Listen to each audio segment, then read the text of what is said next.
हमारे साथ बने रहने के लिए प्लीज प्रज्ञा प्लस क्लासेज को सब्सक्राइब करें। मेवाड़ रियासत का इतिहास। मेवाड़ रियासत में गुहिल वंश सिसोदिया राजवंश ने शासन किया, जो संसार का सबसे प्राचीन राजवंश माना जाता है। गुहिल वंश को गुहिलोत वंश भी कहा जाता है। गुहिल वंश की प्रमुख शाखाएं। मुहनोत निंसी तथा कर्नल जेम्स टोड ने गुहिल वंश की 24 शाखाओं का उल्लेख किया। कवि राजा श्यामल दास ददवाड़िया ने गुहिल वंश की 36 शाखाओं का उल्लेख किया। मेवाड़ का राज चिन्ह। मेवाड़ के झंडे में सबसे ऊपर सूर्य का चित्र तथा उसके नीचे एक तरफ क्षत्रिय योद्धा तथा दूसरी तरफ भील सेनापति है और इनके नीचे चित्तौड़गढ़ दुर्ग अर्थात मेवाड़ का दृश्य है। नोट: मेवाड़ के झंडे में भील सेनापति पुंजाजी हैं, जो महाराणा प्रताप का भील सेनापति था। मेवाड़ के झंडे के सबसे नीचे इनका आदर्श वाक्य "जो दृढ़ राखे धर्म को तिहि राखे करतार" लिखा हुआ है। जैसा कि आप चित्र में देख सकते हैं, सबसे ऊपर सूर्य का चित्र तथा उसके नीचे एक तरफ क्षत्रिय योद्धा तथा दूसरी ओर भील सेनापति पूंजा है तथा सबसे नीचे इनका आदर्श वाक्य लिखा हुआ है। गुहिल वंश के शासक सूर्यवंशी कहलाते हैं। उदयपुर के शासक स्वयं को हिंदुआ सूरज कहते थे। वर्तमान के जिले जो मेवाड़ रियासत के अंतर्गत आते थे: भीलवाड़ा, उदयपुर, चित्तौड़गढ़, राजसमंद, प्रतापगढ़। नोट: प्रतापगढ़ बाद में अलग हो गया था, जो कांठल प्रदेश कहलाया।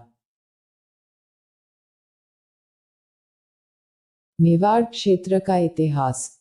महाभारत काल में यह क्षेत्र शिवी जनपद का अंग था, जिसकी राजधानी मध्यमिका नगरी चित्तौड़गढ़ थी। कालांतर में यहाँ मेर जाति की अधिकता के कारण इस क्षेत्र का नाम संस्कृत भाषा में मेदपाट पड़ा, जिसे हिंदी में प्रागवोट कहा गया। मेदपाट या प्रागवोट शब्द का शाब्दिक अर्थ होता है मेरों या मेवों का देश। इसी मेदपाट या प्रागवोट का कालांतर में अपभ्रंश होकर मेवाड़ नाम पड़ा। मेवाड़ शब्द का शाब्दिक अर्थ मेर जाति, वाड़ रक्षित प्रदेश अर्थात मेर जाति द्वारा रक्षित प्रदेश। गुहिल वंश की उत्पत्ति। कर्नल जेम्स टॉड के अनुसार मेवाड़ का गुहिल वंश गुजरात के वल्लभी नगर राज्य के शासक शिलादित्य के वंशज है। वीर विनोद के अनुसार भी मेवाड़ का गुहिल वंश गुजरात से आया। अबुल फजल के अनुसार मेवाड़ के गुहिल शासक ईरान के शासक नौशखा आदिल की संतानें हैं। मेवाड़ रियासत से संबंधित कुछ अन्य महत्वपूर्ण तथ्य। दशरथ शर्मा ने रावल जेत्र सिंह को चित्तौड़गढ़ दुर्ग का प्रथम विजेता बताया। मेवाड़ की संकटकालीन राजधानी कुंभलगढ़ दुर्ग को माना जाता है। महाराणा उदय सिंह की संकटकालीन राजधानी गोगुंदा थी। महाराणा प्रताप की संकटकालीन राजधानी चावंड थी। राजा गुहिल या गुहादित्य। राजा गुहिल ने 566 ईस्वी में मेवाड़ राज्य में अपने नाम पर गुहिल वंश की स्थापना की, अतः राजा गुहिल मेवाड़ के गुहिल वंश के संस्थापक आदिपुरुष मूल पुरुष है। राजा गुहिल की माता पुष्पावती थी, जो आबू की परमार राजकुमारी थी। इनके पिता शिलादित्य वल्लभी नगर के शासक थे। राजा गुहिल का लालन पालन गुजरात के वीरनगर की कमलावती नामक ब्राह्मणी द्वारा किया गया।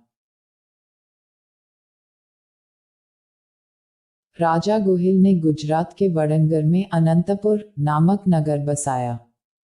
इन्होंने नागदा नगर बसाया, जिसका प्राचीन नाम नागद्रह मिलता है, जो मेवाड़ की प्रारंभिक राजधानी थी। राजा गुहिल के संस्कृत ग्रंथों में नाम गुहिलल, गुहिलोत, गुहिलपुत्र, गोभिलपुत्र इत्यादि मिलते हैं। हिंदी ग्रंथों में इनके नाम गुहिल, गहलोत, कहलोत, गुहिलोत इत्यादि मिलते हैं। राजा गुहिल के उत्तराधिकारी राजा भोज महेंद्र प्रथम, महेंद्र द्वितीय, शिलादित्य, नागदित्य को माना जाता है। काल भोज या बप्पा रावल। काल भोज या बप्पा रावल का शासनकाल 734 से 753 ईस्वी तक माना जाता है।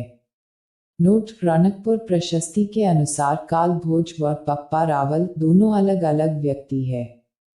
काल भोज के समय मेवाड़ पर जुनैद के नेतृत्व में अरबों का आक्रमण हुआ। उस समय भोज ने मेवाड़ की प्रजा की सहायता की, जिससे प्रसन्न होकर हारित ऋषि ने काल भोज को बप्पा रावल की उपाधि दी।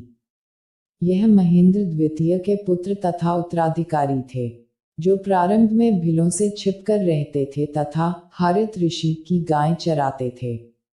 नोट: इनके पिता महेंद्र द्वितीय की भीलों द्वारा हत्या कर दी गई थी।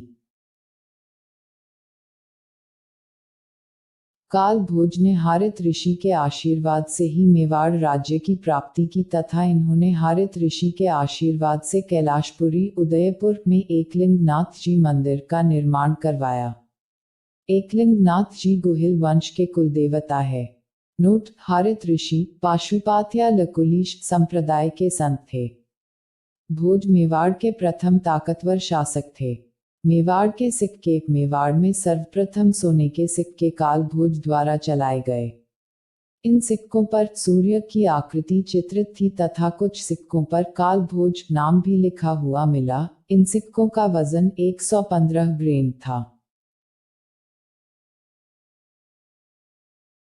चित्तौड़गढ़ दुर्ग पर अधिकार। चित्तौड़गढ़ दुर्ग 7वीं सदी में चित्रांगद मौर्य द्वारा निर्मित है। काल भोज के समकालीन चित्तौड़गढ़ का शासक मान मौर्य था। काल भोज ने 734 में मान मौर्य या मान मौरी को हराकर चित्तौड़गढ़ दुर्ग पर अधिकार कर लिया।